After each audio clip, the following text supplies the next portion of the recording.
Good afternoon. Braden here. How to get special pricing at an American hotel. In this lesson, we'll talk about an introduction to register usage and about group discounts. This conversation takes place in the afternoon on the phone. And it's between Sarah and a receptionist. Sarah and the receptionist have never met, so they'll be speaking professionally.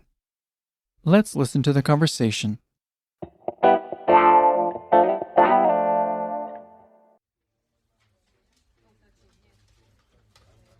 My name is Sarah Walker, and I'm calling on behalf of the Department of International Relations at the University of Indiana.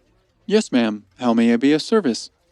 We are organizing an international seminar the first week of March, and we would like to host a dinner for our delegates at your restaurant. Are those dates open? Let me check. I'm glad to inform you that there are currently no reservations for the first week of March. Excellent.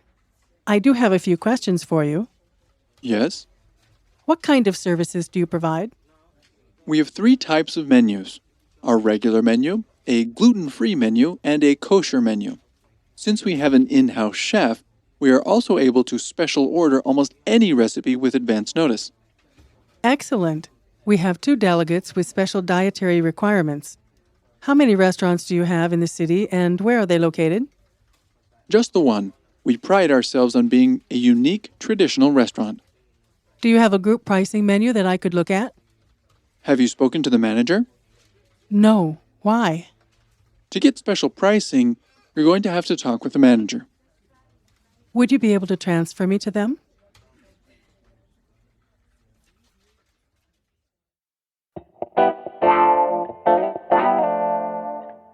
In this lesson, we want to talk a bit about group discounts.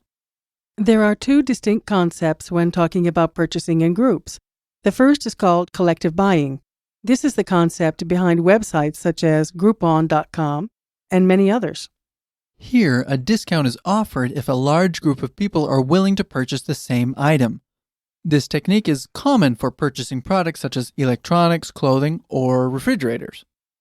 Group discounts function in the opposite direction. In this case, a large group searches for and negotiates with a retailer to receive a discount on the same or similar items.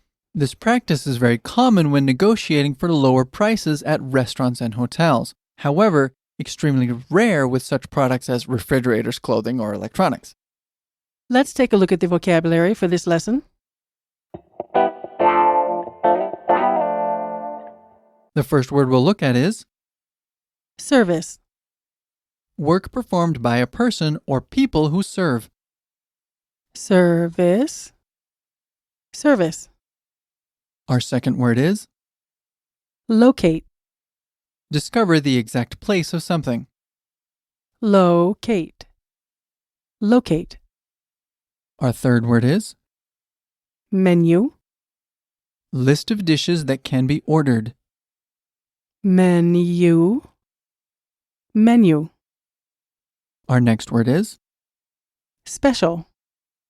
better, greater, or otherwise different from what is usual. Special. Special. Our next word is Manager. a person who directs a team, often a business team. Manager. Manager. Next is Provide. equip or supply. Provide. Provide. And our last word is Transfer. move from one place to another. Transfer. Transfer. Let's have a closer look at the usage for some of the words and phrases from this lesson. In the dialogue, we heard the phrase in-house chef. An in-house chef is a professional cook for a restaurant, hotel, or company. The difference between an in-house chef and a normal chef lies in that usually an in-house chef has permission to create new dishes upon request. Usually, a restaurant or hotel has a specific menu, and the items available on the menu are the only things allowed to be made in the kitchen. For that matter, usually the only ingredients in the kitchen are for making those specific dishes. An in-house chef typically has access to many ingredients and can create specific dishes upon request or create something new. The idea stems from a comparison to your own house, where you can buy your own ingredients and make whatever food you want. Could you break this down? An in-house chef. And one time fast. In-house chef. Our next phrase is, I'm glad to inform you. This is a polite phrase. It's sometimes switched around with the, you'll be glad to know. This phrase is used to introduce good news in the case of the dialogue that the dates are free. By using the word inform, the speaker distances himself from the listener. This creates a formal yet polite feel to the conversation. Be that as it may, I'm glad to inform you isn't commonly used in non-business context and never used in casual conversation. You'd sound stuffy and like you're trying to sound smart. Could you break this down for us? I'm glad to inform you. And one time fast. I'm glad to inform you. Excellent. Let's take a look at the grammar point. The focus of this lesson is an introduction to registers. In the dialogue, we heard the phrase, Yes, ma'am. How may I be of service? this is an example of a register. In linguistics, a register is a particular style or type of language used. What determines which register or which type of language we use is the context. At the advanced level, one of the most important next steps is to correctly identify and work within the different registers. In English, registers are closely tied to formality and relationships. You can often identify if the relationship is formal, casual, professional, intimate, etc., based on the register used. Registers are kind of like boxes. In any given situation, only one register or box is appropriate. And while in that context, you can only use the vocabulary, sentence structures, and pronunciation contained in that box or register. In business contexts, the formal and consultative registers are most frequently used. Therefore, it's important to increase the vocabulary and appropriate sentence structures that belong to that register. Let's look at the major register categories. We'd just like to point out that there are many ways of dividing registers, and the categories we're going to talk about are just the basics. So, first is the frozen category or frozen register. This is language that doesn't change. Typically, these are prayers and pledges, or set speech, which is often scripted. Since it's fixed language, it's often archaic. For example, on all money in the USA, the frozen phrase, "In God we trust," is found. Next, we have the formal category. This category uses complete sentences and specific word usage. This register is often used to show respect. The formal register is used in places such as work, school, and public offices. This is the register used for most writing. For example, thank you for submitting your resume. We will call you within 3 days if you have been chosen for an interview. Next, we have the consultative register. This uses formal language used in conversation. This register is used with colleagues, peers, coworkers, etc. For example, I apologize for being blunt, but the service was unsatisfactory and I'd like a refund.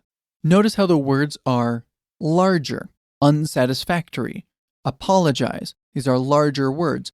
These tend to be used in the consultative register. Next, we have the casual register. This register denotes language used in conversation with friends. This register is often idiomatic and full of slang. For the advanced ESL learner, or really any second language learner, this is probably your most complete register. Example phrases would be things like, "So, how are things back east?" Notice how the words here tend to be shorter. That's just a tendency, of course, but the words tend to be shorter, smaller words in the casual register. Last, we have the intimate register. This is language between family members or really close friends. It's often full of private language and full of code words specific to the members of that group, or known only to those in the in-group. For example, "How are you doing, my love?" Now, you wouldn't call just anybody my love. That's an intimate kind of phrase that you'd use. That belongs to the intimate register. So that's our quick introduction to registers. That just about does it for today. Thanks for listening. Bye-bye.